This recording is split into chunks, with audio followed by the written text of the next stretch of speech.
దేశంలో విద్యా విధానం అస్తవ్యస్తమైన స్థితిలో ఉన్నది. కేవలం ఇవాళ కాదు, ఇప్పుడే ఒక మస్కట్లో గతం వేరే దేశంలో సమ్మర్ వెకేషన్ విదేశీ విద్యార్థులు కూడా చూశారు. దేశంలో ముఖ్యంగా విద్య, వైద్యం, నైవేద్యం ఈ మూడు పాడవకూడదు. పేరెంటల్ కేర్ లేకపోతే విద్యార్థులకు విద్య రాదు.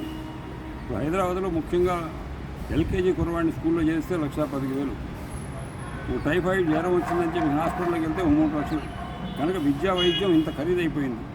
ఈ నేపథ్యంలో పేరెంట్స్ ఇంత ఖర్చు పెడుతూ కూడా శ్రద్ధ తీసుకోవట్లేదు. విద్యార్థులు కనీసం 10th క్లాస్ అయిపోయిన తర్వాత పేరు రాసుకునే పరిస్థితి లేదు. 10th క్లాస్ చదువుతున్నాడు, వాట్ ఈజ్ యువర్ ఫాదర్ అంటే చెప్పలేకపోయినాడు. 6-3 పోతే ఎంత అవుతుందని చెప్పలేకపోయినాడు.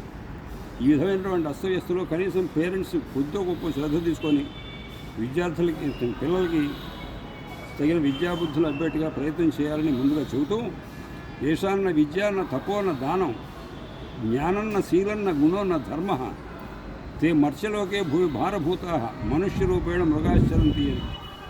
ఎవరికి విద్య ఉండదో, తప మంచి జ్ఞానం ఉండదో, శీలం మంచి నడవడి ఉండదో, మంచి గుణాలు ఉండవో, ఇట్లాంటి వాళ్ళు మనం మనుషులకే భూమి భారభూత, మనుష్య లోకంలో భూలోకంలో భూమికి భారంగా పుడతారు తప్ప మనుష్య రూపంలో ఉండటం మృగాశ్చరంతి అంటారు.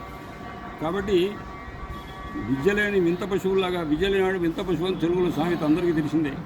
కాబట్టి విద్యార్థుల్ని కొంచెం శ్రద్ధ తీసుకొని తల్లిదండ్రులు మంచి విద్యాబుద్ధులు రావడానికి ప్రయత్నం చేయాలని ఒక ఉపాధ్యాయుడిగా, రిటైర్ విశ్రాంత ఉపాధ్యాయుడిగా చిన్న సలహా చెప్తున్నాను. తగిన శ్రద్ధ తీసుకోవాల్సిందిగా కోరుతున్నాను.